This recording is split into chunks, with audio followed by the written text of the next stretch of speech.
임명이 늦어져가지고 또 야당의 공격받느라 고생 많이 했습니다. 제목만 살짝 바꿔가지고 제2, 제3의 논문이 되는 거잖아요. 아들이랑 박순애 장관님이 나란히 앉아 계셨어요. 학생이 쌍둥이이기 때문에 너무 기억에 임팩트가 남았고, 승리하고 난 뒤에도 공격당하고 연전에서 무시당하고 그동안 민주당에서 청년을 쓰고 버려지는, 그렇게 잊혀지는 존재였습니다.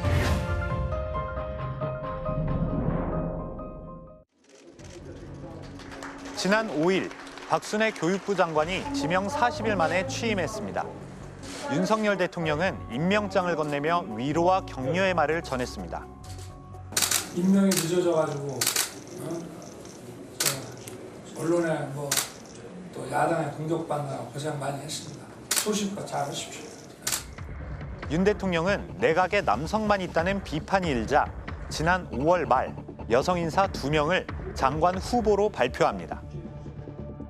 낙마한 김인철 교육부 장관 후보자 후임의 박순애 서울대 행정대학원 교수를, 정호영 보건복지부 장관 후보자 후임엔 김승희 전 자유한국당 의원을 지명한 겁니다. 아시다시피 김승희 후보자는 정치자금 사적 유용 등의 문제로 39일 만에 자진 사퇴했습니다. 같은 시기 박순애 후보자를 둘러싸고도 각종 의혹과 비판이 제기됐는데요. 논문 표절에 조교 갑질, 가족 특혜, 여기에 만취운전을 하고도 처벌받지 않은 판결까지 연일 보도가 됐죠. 그런데 윤 대통령은 이걸 언론의 공격이라고 못 받고 나아가 전 정부보다 낫다며 임명을 강행합니다.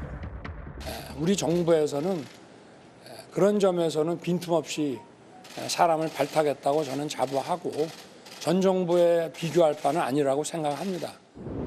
박순애 교육부 장관, 이렇게 각종 의혹에도 대통령의 위로까지 받으며 취임했습니다. 하지만 인사청문회조차 거치지 않아 의혹들은 여전히 풀리지 않고 있습니다. 스트레이트는 이 문제를 쫓던 중 박 장관의 수상한 과거를 만났습니다. 또 다른 논문 표절이 있었는데 투고 금지 처분을 받은 걸 확인했습니다. 지난 2011년 발간된 한국행정학회 영문 학술지. 책자 뒤쪽에 흔히 볼 수 없는 공고문이 실려 있습니다. 박순애 저자가 1999년 투고한 논문이 자신이 쓴 다른 논문과 상당히 겹쳐서 논문 등재를 취소한다고 돼 있습니다.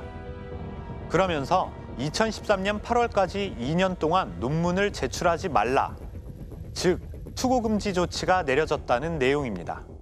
명백한 표절이 있을 경우에 나오는 결정이고요. 저널에서 내리는 페널티로는 무거운 편에 속하죠. 학자로서는 불미스러운 일이고 도의적으로 책임을 져야 되는 일이죠. 표절로 판명된 문제의 논문 2편을 비교해봤습니다. 교통 정책에 관한 내용인데 일단 제목은 서로 다릅니다. 그런데 논문을 요약한 초록, 토시 하나 다르지 않고 완전히 똑같습니다. 500이라는 숫자를 글자로 바꿨을 뿐입니다. 본문도 완전히 똑같은 문장들이 수두룩했는데요. 달라도 단어 한두 개씩만 바꾼 정도였습니다. 어떤 문장엔 VAST라는 단어를 끼워 넣었는데 해석해보면 다수의 사람들을 대다수의 사람들로 바꾸는 식입니다. 접속사만 바꾼 문장도 있었는데요. 다른 단어지만 우리말론 왜냐하면이랑 같은 뜻이죠. 본인 논문을 이렇게 단어 하나씩만 살짝 바꿔서 표절한 겁니다. 카피킬러라는 논문 표절 프로그램으로 이 논문 2편을 검사해봤는데요. 표절률이 75%로 나왔습니다. 보통 15%에서 20%만 돼도 표절로 봅니다. 그런데 박 장관, 후보자 시절 드러난 논문 표절이 한두 건이 아니었습니다. 여기 보시면요. 각각 다른 학술지에 실린 논문인데 맨 앞 5글자를 빼고는 제목이 똑같습니다. 내용도 5문장 빼고 그대로 베꼈습니다. 하나의 논문을 제목만 살짝 바꿔가지고 다른 학회지에 게재를 해서 제2, 제3의 논문이 되는 거잖아요. 학문, 연구, 윤리 이런 걸 넘어서서 최소한의 인간적 양심의 문제랄까? 보고서 하나를 4번이나 활용한 적도 있었고요. 심지어 이건 제자의 박사학위 논문이었는데 자신을 제1저자로 학술지에 실기도 했습니다. 박 장관이 논문 표절 때문에 투고 금지 조치를 당한 적이 있다는 증언도 나왔었는데요. 10년 넘게 그 전에 그런 게 있었던 걸로 기억하네요. 투고한 논문에 대해서 행정정에서 문제가 됐을 거예요. 이에 대해 박 장관은 투고 금지 조치를 받은 적이 없다는 해명 자료를 냈습니다. 박 장관은 또 표절 논문들을 연구 실적으로 활용한 적이 없어서 문제될 게 아니라고도 했는데요. 과연 그럴까요? 스트레이트는 지난 2000년 박 장관의 입사 지원서를 확보했습니다. 서울시정연구원 지원서인데 연구 실적을 적는 부분에 한국행정학회 투고 금지의 원인이 된 문제의 논문이 적혀 있습니다. 표절 논문을 연구 실적으로 활용해 합격한 겁니다. 지금은 카피킬러나 여러 가지 시스템이 있잖아요. 근데 그 당시에는 일일이 다 파악하기는 좀 힘든 구조였다고 들었고요. 표절 논문임을 알았으면 이건 채용이 돼서 알았으면 또 그건 다시 판단해 볼 일이지만 표절 논문인 거는 정확하게 몰랐던 거 맞습니다. 서울시정연구원 경력은 이후 숭실대 교수를 거쳐 서울대 행정대학원 교수가 되는 발판이 됐습니다. 하지만 숭실대와 서울대 교수 임용 때도 이 논문이 연구 실적으로 쓰였는진 알 수 없었습니다. 두 대학 모두 개인 신상 정보라는 이유로 알려주지 않았기 때문입니다. 혹시나 하는 마음에 서울대 홈페이지에서 박순애 교수 양력을 검색해봤는데요. 지난달 중순만 해도 주요 논문과 학회 활동, 경력 등이 다 나와 있었습니다. 그런데 말이죠. 이번 주 초 다시 검색해봤더니 학력을 제외한 모든 정보가 삭제돼 있었습니다. 이상한 건 이뿐만이 아닙니다. 박 장관이 센터장을 맡고 있는 서울대 공공성과관리연구센터 홈페이지는 아예 접속이 안 됐습니다. 서울대에 물어봤지만 이유를 알려주지 않았습니다. 여기 홈페이지에 박순애 교수 관련해서요. 주요 이력이 삭제돼 있더라고요. 모르겠어요. 홈페이지는 홈페이지 운영하는 거죠. 교원의 정식 이력에 대한 인사 기록이 대학본부 교무처에 다 있고요. 스트레이트는 지난 2002년 정치학회지에 실렸던 논문 역시 학회지엔 남아 있었는데 온라인 목록에선 삭제된 사실을 확인했습니다. 박 장관에게 어찌 된 거냐 물었더니 1998년 미시건대 박사학위 논문을 한글로 번역해 학회지에 냈다가 자진 철회했다고 밝혔습니다. 그러나 철회 요청 시점이 언제인진 밝히지 않았고 정치학회 역시 모른다고 했습니다. 그런데 취재 도중 이런 궁금증이 생겼습니다. 문제의 표절 논문은 1999년 행정학회 영문학술지에 실렸는데요. 그런데 표절로 투고 금지 처분이 내려진 건 무려 12년이 지난 2011년입니다. 대체 어떻게 12년 만에 표절이 드러나게 된 걸까요? 보통은 제3자가 신고해 알려진다고 하는데요. 저희는 취재 중 놀라운 사실을 알게 됐습니다. 이 논문의 표절 신고자가 바로 박순애 장관 본인이었습니다. 제가 저널을 4년 맡아서 운영했고요. 다른 저널도 한 5, 6년 맡아서 운영을 했는데 10여 년 그렇게 하는 동안에 본인이 심사 의뢰를 한 경우는 그 케이스 딱 한 번 있었고요. 도대체 박 장관은 왜 자진 신고까지 한 걸까요? 정확한 이유야 본인만 알겠지만 다른 교수들에게 물어보니 이런 추측들을 내놨습니다. 공직에 나가거나 취업을 앞두고 논문 검증이 들어올 일이 있지 않았겠냐. 아니면 이미 논문을 다 활용해서 앞으로 필요가 없어졌을 수 있다고 했습니다. 이 정도급 논문이면 취업을 한다든지 승진을 한다든지 하면 활용을 하겠죠. 이미 10년 전 다 활용해버렸기 때문에 필요가 없어지니까 문제가 되는 소지를 없애버린다. 이런 좀 의심이 갔었던 거죠. 페널티를 줄 수 있는 실익이 없지 않냐. 2011년 당시 박 장관은 서울대 부교수였는데 이 자진 신고 몇 달 뒤 정교수로 승진했습니다. 동료들이 이런 추측을 할 정도면 본인 입장도 꽤 곤란했을 거란 생각이 들었는데요. 하지만 9년 뒤 박 장관은 투고 금지 조치를 받은 바로 그 한국행정학회 학회장에 출마해 당선됩니다. 학회장 입후보 규정엔 회원으로서 품위를 유지하고 상당한 학문적 업적이 있어야 한다. 이렇게 돼 있는데도 말이죠. 행정학회 학회장으로선 문제가 안 됐을지 모릅니다. 그러나 학계에선 교육부 수장 자격은 없다. 비판이 거셉니다.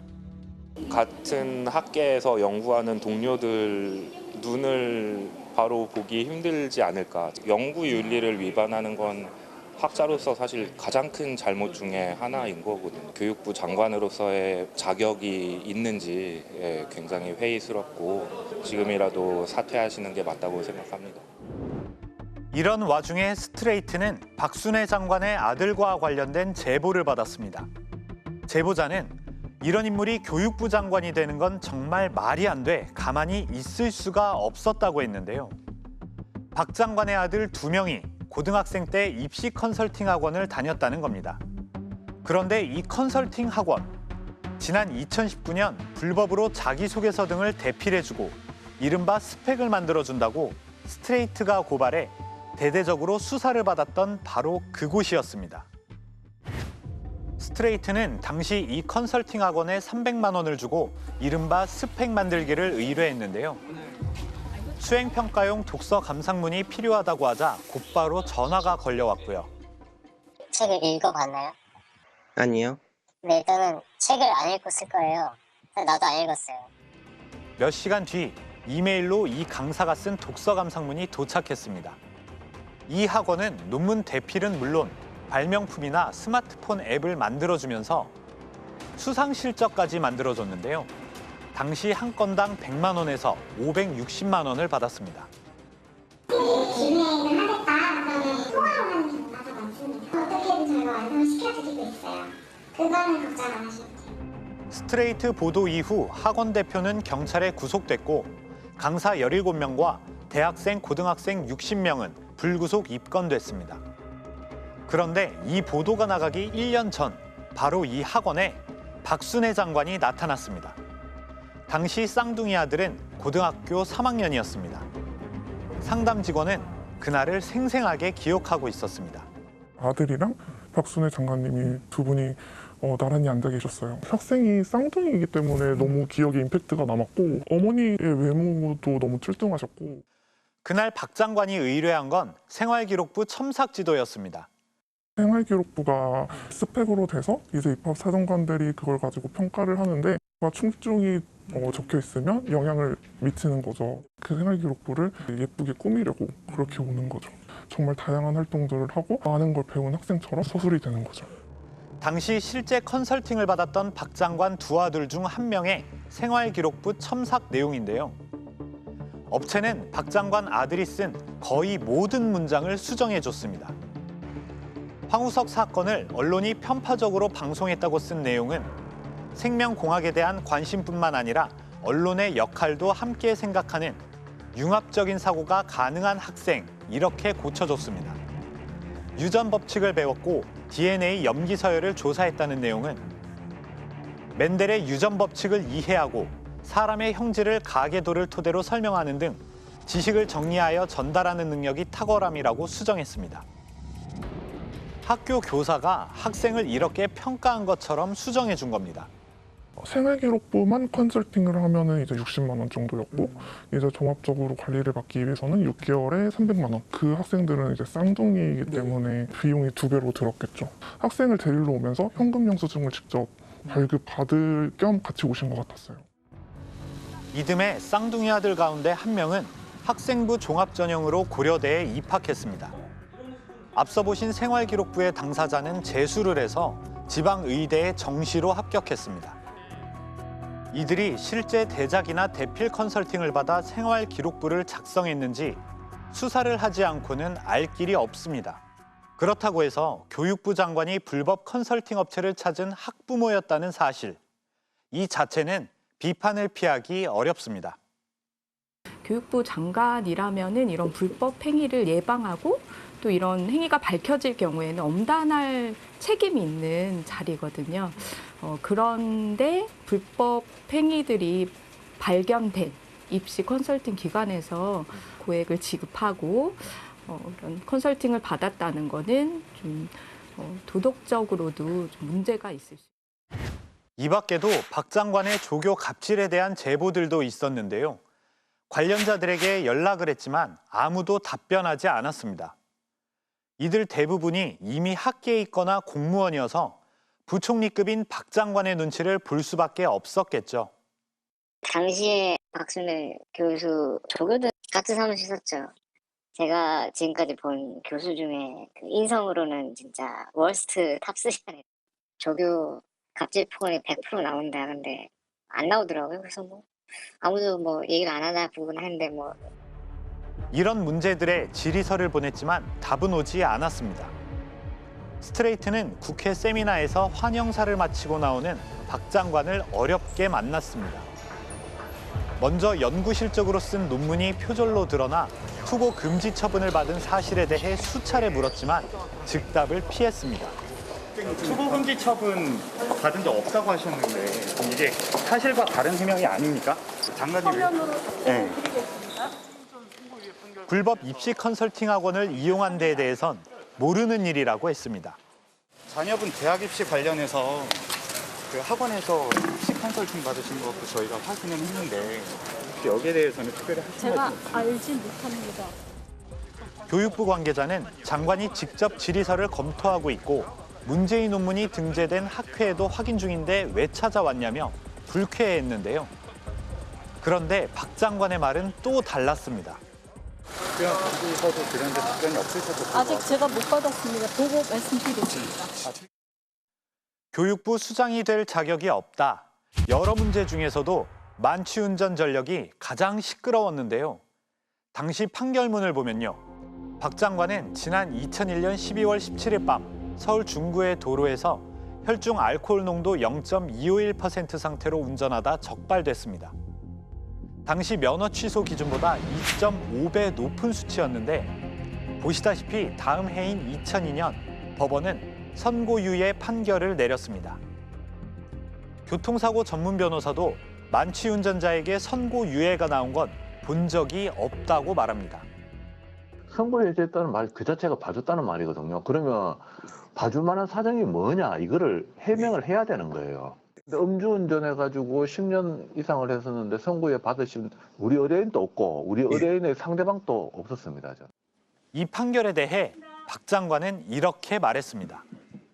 당시 재판 전에 음주운전 특사가 있었던 것이 재판관님께 영향을 조금 미치지 않았나라는 생각은 하고 있고 그 외에는 제가 다른 사연을 말씀드린 것은 개인적인 변명처럼 들릴 수 있어서 박 장관이 선고유예 판결을 받은 2002년 월드컵 성공 개최를 기념해 도로교통사범 특별 감면 조치가 있긴 했었는데요. 벌점 같은 행정처분을 감면해주는 거였지 재판 중이던 음주운전까지 없던 걸로 하라는 조치는 전혀 아니었습니다. 그렇다면 판사는 왜 이런 판결을 내린 걸까요? 당시 판사를 수소문 끝에 찾아 물어봤습니다. 선고유예가 이례적인 건 인정하면서도 너무 오래돼서 기억나지 않는다고 했습니다. 선고유예 자체가 이례적인 건 맞죠. 글쎄 저도 그거는 궁금해 있는 건 이해가 가는데 또 제가 기억이 나거나 아니면 공식적으로 거기다 멘트를 해놨으면 그거를 좀 풀어서 얘기를 해주는데 아예 거기 멘트가 없으니까 뭐라 얘기가 참 그러네요. 석연치 않은 선고유예, 특혜가 있었는지 밝히는 것 중요하죠. 그런데 만취 음주운전을 했었다는 것. 이건 논란의 여지가 없는 사실 그 자체입니다. 교사들은 음주운전을 단 한 번만 해도 교장 임용은 물론 포상에서도 제외되는데요. 교육부 수장에게 예외가 될 수 있을까요? 심지어 윤석열 대통령도 후보 시절 음주운전은 예비살인이라며 음주운전을 척결하는 이른바 심쿵 공약을 발표하기도 했는데요. 아니, 법을 강화했는데도 음주운전이 아직 기승이에요. 음주운전 그거 완전 살인행위 아니에요? 음주운전 전과야말로 악질 중 악질이죠. 후보님, 추진할까요? 오케이, 빠르게 가! 그러나 박 장관의 음주운전 전력에 대해선 이런 입장을 밝혔습니다. 음주운전 그 자체만 가지고 얘기할 것이 아니고 음주운전도 언제 한 거면 여러 가지 상황이라든가 그 가벌성이라든가 도덕성 같은 거를 다 따져봐야 되지 않겠습니까? 박 장관은 지난 금요일 오후 답변서를 보내왔습니다. 행정학회에 스스로 논문 철회를 요청하긴 했으나 투고 금지 처분을 받은 건 미국 체류 중이라 몰랐다고 했습니다. 문제의 논문을 서울연구원 채용 시 제출했던 것과 관련해선 논문 실적이 평가 항목에 없었다고 답했습니다. 또 컨설팅 학원에 대해선 20만 원대 자기소개서 컨설팅을 한 번 받은 적이 있을 뿐이며 장남은 정시로 대학에 합격했다고 전해왔습니다. 학종으로 합격한 둘째 아들은 언급하지 않았습니다. 박 장관은 자세한 사항은 국회에서 설명하겠다고 했는데 야당이 요청한 자료는 여전히 제출하지 않고 있습니다.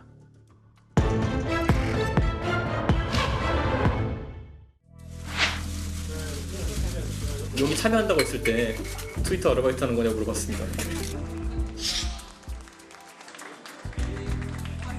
견화에 대한 이 거친 생각들, 그리고 그걸 바라보는 불안한 눈빛. 약 30% 정도 된다는 거잖아요. 새롭게 출발하는 민주당의 변화와 혁신, 저부터 실천하겠습니다. 우리 민주당 후보를 선택해 주십시오. 다시 시작하는 날입니다, 여러분. 이준석과 박지현, 두 사람은 26살 나이로 정치에 입문했습니다. 최근까진 각각 여당과 제1야당의 얼굴이었죠. 지난해 전당대회에서 당선된 이준석 국민의힘 대표. 국회의원 경력 한 번 없는 30대 청년이 헌정사 최초로 원내 교섭단체를 이끌게 된 겁니다. 박지현 전 더불어민주당 비상대책위원장은 훨씬 빠르게 집중 조명을 받았습니다. 원래 텔레그램 성착취 범죄, N번방 사건을 처음 공론화한 활동가였죠. 올해 1월 이재명 대선 캠프에 합류했고 2달 만에 당 비상대책위원장에 올랐습니다. 그런데 이 두 사람 지금 동시에 위기를 맞고 있습니다. 사정은 저마다 복잡하게 얽혀 있지만요. 이들이 뜨고 지는 과정을 돌아보면 누구의 잘잘못이냐를 떠나서 이른바 청년 정치의 한계도 새삼 실감이 됩니다.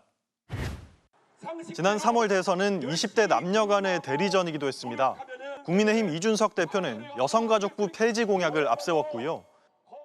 2030 세대를 중심으로 해서 변화가 싹 트고 있다고 확신합니다. 동의하십니까? 민주당은 젊은 여성층을 겨냥해 박지현 전 위원장으로 맞섰습니다. 젠더를 갈라치기 하고 혐오를 조장하는 사람이 대통령이 될 수는 없습니다.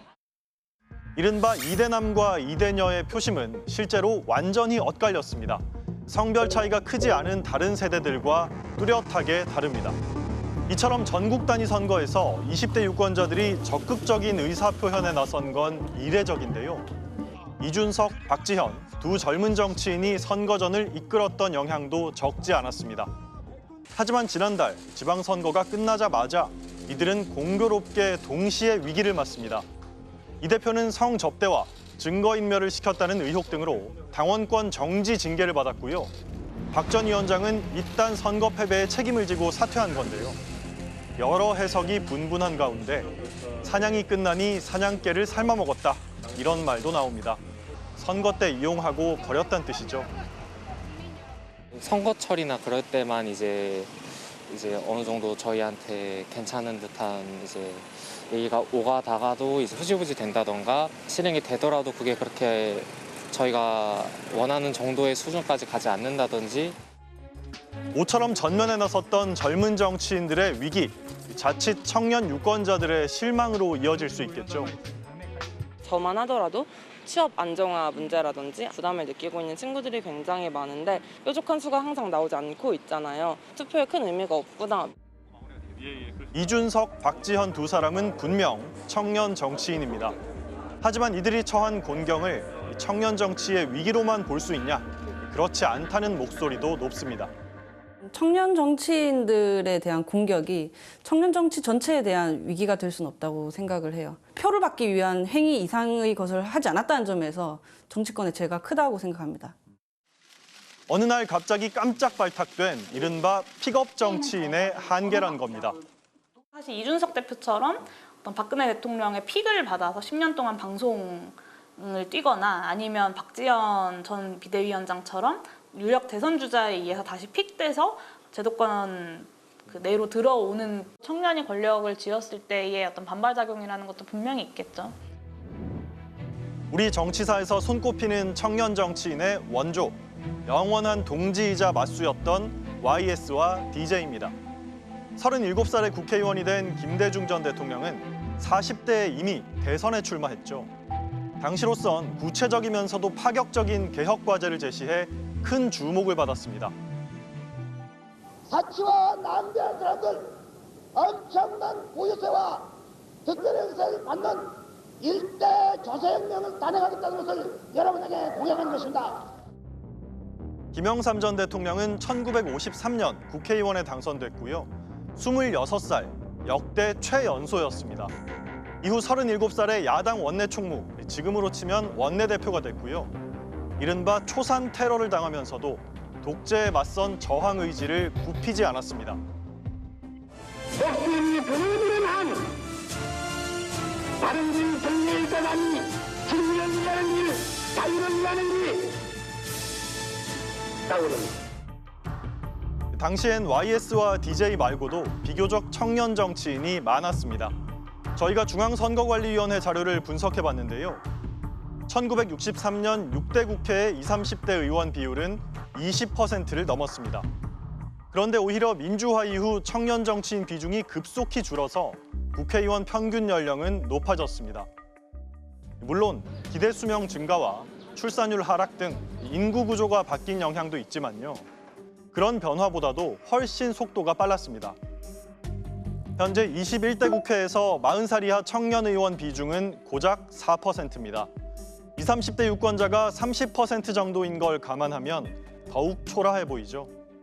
국제의원연맹 통계에 나오는 121개국 중 118위, 꼴찌 수준입니다. 젊은 정치인들이 세력으로 등장한 건 1990년대가 사실상 마지막이었습니다. 보수 정당에선 오세훈, 남경필, 원희룡, 정병국 등이 소장파로 분류됐고요. 진보 계열에선 이인영, 우상호, 임종석 등 이른바 386 총학생회장 출신들이 영입됐습니다. 문제는 이들이 20여 년 제도권 정치의 주류를 형성하면서 세대 교체가 늦어졌던 겁니다. 뭐 개혁의 아이콘이니 또는 이제 그 원조 소장판이 이런 소리를 들었을 때에는 자부심도 느꼈어요. 그런데 어느 시점에서부터인가 좀 부끄럽더라고요. 그게 무슨 얘기냐면은 어떻게 보면 우리가 이 가름막이 돼가지고 새로운 젊은 세대들이 들어오는 것을 막고는 있지 않았는가. 그래도 요즘엔 정당들이 청년들에게 비례대표 몫을 할당하고 기탁금을 깎아주기도 하는데요. 하지만 상징적 수준에 불과하죠. 돈도 없고 세력도 약한 청년들에겐 제도권 진입을 위해 넘어야 하는 문턱이 높기만 합니다. 실제로는 공천권을 가진 중앙당 지도부와 각 지역위원장에게도 잘 보여야 하는 겁니다. 아직 연공서열 문화가 엄연한 정치권에서 청년들 스스로 정치의 꿈을 키우기엔 역부족입니다. 자영업자에서 구의원이 된 31살 김세종 서울 동대문구 의원. 동네에서 5년간이나 요리 주점을 운영해 나름 지역 사정을 잘 안다고 자부하지만 나이 탓에 무시당하기 일쑤입니다. 명함을 나눠드리거나 인사를 우리가 할 때 있잖아요. 그때조차도 지나가시면서 말씀을 하세요. 너가 뭘 안다고, 어린 놈이 뭘 안다고. 39살 손혜영 서울 도봉구 의원. 지금은 어리니까 하고 싶으면 다음에 해라. 남편 허락을 받았느냐는 말까지 들었습니다. 4년 후에 너는 8년 후에도 가능하지 않냐 이런 얘기들을 많이 하셨는데 솔직히 말하면 그런 것에 조금 더 자극을 받아서 등장한 아이들을 키우고 있는 가정주부기 때문에 교육적인 문제나 또 여성의 문제들 이런 것들의 목소리를 조금 내고 싶다. 이번 지방선거에선 그래도 40살 미만 젊은 당선인 비율이 10%까지 늘었는데요. 어느 분야나 기득권이나 텃세는 존재합니다. 정치도 마찬가지죠. 그래서 청년 정치의 위기와 한계를 극복하려면 결국 실력을 키워야 한다는 과제로 돌아옵니다. 청년 정치인들은 냉정하게 자기를 돌아봐야 된다고 생각합니다. 다수의 청년들을 대변하기보다는 자기의 개인적인 주장을 관철시키는 것에 더 관심을 갖거나 개인의 어떤 선출직이나 공직의 기회를 만드는 데 더 집중하거나 2011년 이준석 국민의힘 대표와 함께 이른바 박근혜 퀴즈로 등장했던 손수조 씨. 입당하자마자 당시 문재인 후보와 총선에서 맞붙기도 했습니다. 한 차례 더 총선에 도전했다가 현실 정치를 떠난 손 씨는 이제 장례 지도사 일을 하고 있습니다. 그거를 인정해야 됩니다. 정말 여기가 나이브한 곳이고 그렇게 누군가가 선배들이 아주 열심히 그 사람만을 위해서 이렇게 키워주고 길러주는 곳이 아닙니다. 스스로 세력을 모아야 되고 스스로 이겨나가야 하는 곳이죠. 2015년 입당 6개월 만에 정의당 대표에 출마했던 조성주 씨도 비슷한 얘기를 합니다. 당시 조 씨는 대기업 노조 중심의 노동운동을 벗어나야 한다면서 주목을 받았고요. 노회찬 후보, 심상정 후보에 이어 3위에 올랐습니다. 지금까지 진보 정치의 관성으로 너무 관성적으로 대변해온 것은 아닌지 고민해보고 다시 시작하자는 말씀 드리는 겁니다. 지난달 지방선거에선 서울 마포구청장에 도전했지만 낙선했는데요. 다음 달 다시 당대표에 출마할 그는 예전엔 준비가 부족했다고 자평합니다. 진보 정당들이 그동안 얘기해오지 못했던 좀 민감한 문제 같은 걸 좀 과감하게 얘기한다든지 이런 것들은 뭐 잘했다고 생각해요. 근데 이제 조직의 운영 이런 것들에선 고민이 좀 많이 부족했다고 생각하고요. 비전이 있다 하더라도 비전을 실현시킬 힘이 있어야 되는 거잖아요. 이런 문제의식을 현실에 구현해보려는 움직임도 생겨나고 있습니다. 정치 지망생들을 정당과 유권자에게 연결해주는 플랫폼 업체가 있는데요. 유권자 1,600여 명의 추천을 받아서 이번 지방선거에 청년 138명을 내보내 40명을 당선시켰습니다. 갑자기 기회를 얻어서 하게 되면 의사결정을 할 때 이 기회를 준 사람의 눈치를 볼 수밖에 없고 기존 지역당협위원장이 이렇게 호갈하지 못한 지지 세력, 지역 유권자들을 이 젊은 정치인이 가지고 있다면 그렇다면 돌파할 경쟁력이 생기겠다라고 생각을 해서 지역 유권자와 연결하는 모델을 만들었던 거예요. 정치 이론을 익히고 쟁점을 치열하게 토론하는 정치 학교도 여럿 있습니다. 뭐 다당제를 도입하든 지금처럼 양당이든 그거를 차치하더라도 내각제의 그 요소를 도입하자는 겁니다. 정부의 양당 모두가 정당 내 민주주의가 똑바로 이루어지지 않지 않습니까? 거의 전체주의적인 태도인데. 이 학교에선 5년 동안 250명이 졸업했는데요. 모의 국정감사를 하고 정책도 만들어 보면서 진보, 보수를 가리지 않고 다양한 정당으로 진출했습니다. 사진 찍는데 들러리 서는 목적으로 청년들이 영입이 됐다가 또는 활용이 되었다가 일정 시기가 지나면 다시 안 좋은 표현이지만 폐기되는 이런 과정을 반복하다 보니까 정치를 더 좋은 방향으로 만들어가자는 취지를 가지신 분들은 누구나 환영하고 있습니다. 고 노회찬 의원의 이름을 내건 정치학교. 현장에서의 문제 해결이 곧 청년 정치의 원동력이라고 강조합니다. 지역에서 정치한다고 했을 때 시의회만 가는 건가요? 그렇지 않지 않습니까? 협동조합을 만들든 아니 무슨 센터를 만들든 다양한 활동들을 하게 되어 있습니다. 설령 내가 이번 정치에서 낙선을 한다 하더라도 또 그 속에서 계속 활동을 해나가는 거죠. 시간이 갈수록 젊은 유권자의 비중은 점점 줄어듭니다. 이들은 투표율마저 평균보다 낮습니다. 표 계산에 바쁜 정치인들에겐 그리 눈길이 가지 않는 계층이란 얘기입니다. 투표율이 낮기 때문에 의사가 반영이 안 된다는 사실을 아셔야 돼요. 2030 세대는. 증명을 해주셔야 꼭 청년 정치인이 아니더라도 연륜이 있는 정치인들조차도 정말 청년들을 함께 가야 되는 파트너다라고 판단해 주실 확률이 더 커진다라는 사실을 꼭 알아주셔야 돼요. 정치를 외면했다가 실망한 청년들이 다시 정치와 멀어지는 악순환도 생깁니다. 괴리가 있는 사람들이기 때문에 굳이 그 청년 정치인들이 계속해서 나타난다고 해서 실질적으로 그게 큰 의미가 있을까. 다시 위기의 두 청년 정치인 얘기로 돌아와 볼까요? 이준석 국민의힘 대표는 여전히 자신에 대한 징계에 다른 이유가 있다고 의심합니다. 승리하고 난 뒤에도 왜 바로 공격당하고 면전에서 무시당하고 뒤에서는 한없이 까내리며 열흘째 잠행 중이지만 호남 지역을 시작으로 전국을 돌며 정면 돌파 의지를 드러내고 있습니다. 박지현 전 민주당 비대위원장도 재기를 모색하고 있는데요. 차기 당대표 출마 선언은 했지만 입당한 지 6개월이 안 돼서 무산될 가능성이 높습니다. 그동안 민주당에서 청년을 쓰고 버려지는, 그렇게 잊혀지는 존재였습니다. 평범한 우리 청년 유권자들은 과연 이 두 사람의 정치적 성패가 청년 정치의 미래를 좌우한다고 생각할지 문득 궁금해집니다.